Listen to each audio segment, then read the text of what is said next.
Is Max Verstappen a bad teammate? Has Red Bull become the hardest number 2 seat in all of Formula 1? Has Max Verstappen made Red Bull a one-car team? These are all questions that have become commonplace among fans and supporters of Formula 1 racing.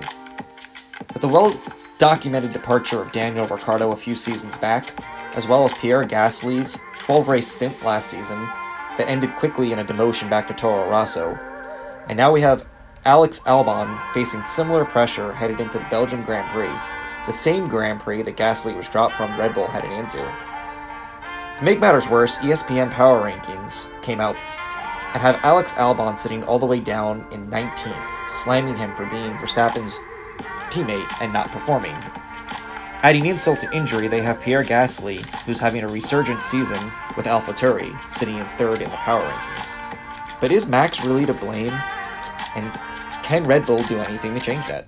Let's take a closer look. So is Max Verstappen to blame for Red Bull being a one-car team at this point and maybe driving his teammates out of Red Bull? Let's start off with the 2016 through 2018 season. Max Verstappen versus Daniel Ricciardo. Verstappen misses the first 4 races of the year running for Toro Rosso, gets promoted, and becomes Daniel Ricciardo's teammate. Since that time, in the 2 full seasons they competed against each other, Verstappen collects 5 wins, 21 podiums, 621 points. By comparison, Daniel Ricciardo, 4 wins, 19 podiums, 626 points, but if you subtract the 4 races that he ran before Verstappen was promoted, 590 points. So in that time, while it is close, Verstappen is outrunning his teammate. And Daniel Ricciardo is considered to be one of the best drivers in Formula 1. But he's being outshined by the young Verstappen right off the bat as soon as Verstappen steps into that Red Bull. That said, there's no way you can call this team a one-car team back then. They're close on wins, they're close on podiums, they're close on points. And I do think, as stated in other parts of this video, that Daniel Ricciardo leaving Red Bull was a shock because this was a solid 2-car team when Daniel Ricciardo was there. But even with all of that experience, Max Verstappen is outperforming Daniel Ricciardo there. Let's move on to 2019. Max Verstappen versus Pierre Gasly and Alex Albon.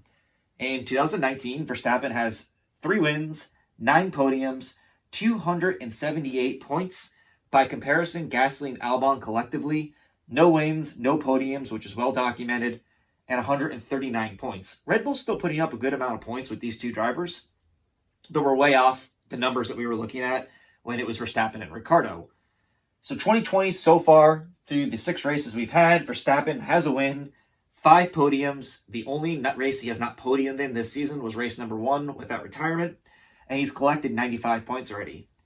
Alex Albon, very well documented at this point, no wins, no podiums.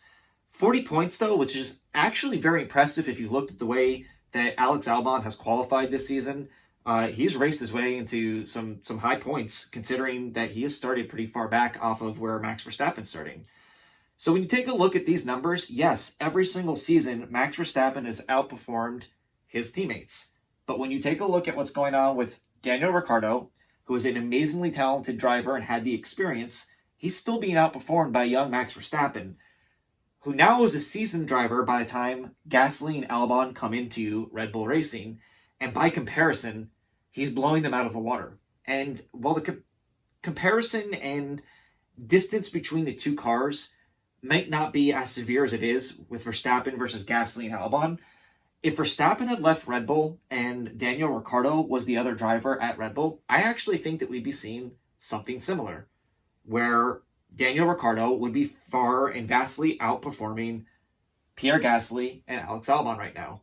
And the reason for that is that these are 2 young drivers coming into one of the best teams in Formula 1, and they're being compared to one of the best drivers in Formula 1. A generational driver is what we call Max Verstappen.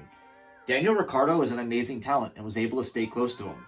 But you're bringing in 2 young drivers that have not reached their full potential in Formula 1 racing yet. What do Max Verstappen's teammates have to say about him? Carlos Sainz says that Max is very strong on all fronts and may be the strongest driver on the grid at the moment.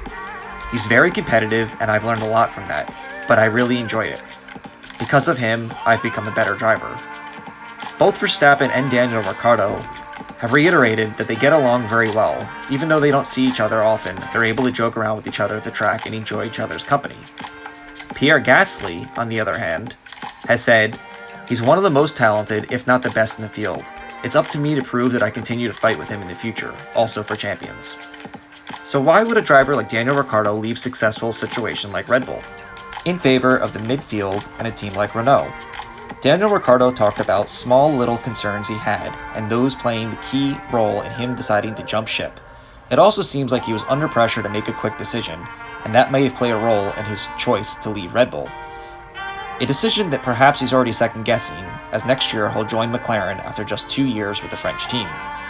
And I think that's very important to look at, along with the fact that Gasly and Albon are young drivers learning from their mistakes. I think within time, Albon or Gasly could be a very solid number 2 driver at Red Bull. In addition, Red Bull are not immune from making mistakes themselves. They dropped Pierre Gasly too quickly last year, and I believe that this season, they are learning from their mistakes. This time around, they're standing behind Albon and supporting him in the ways that they should have supported Pierre Gasly a season ago. This approach is going to benefit Red Bull, Albon, and Max Verstappen moving forward. So tell me what you think in the comments. Do you think Max Verstappen is to blame for Red Bull being a one-car team? Do you think he's a bad teammate and that's why Red Bull's had a hard time holding on to drivers in that second seat? Do you think it's the hardest second seat in Formula One? Or do you think that maybe goes to Valtteri Bottas and Mercedes? If you like my content, please give me a like and subscribe. Thank you again for watching.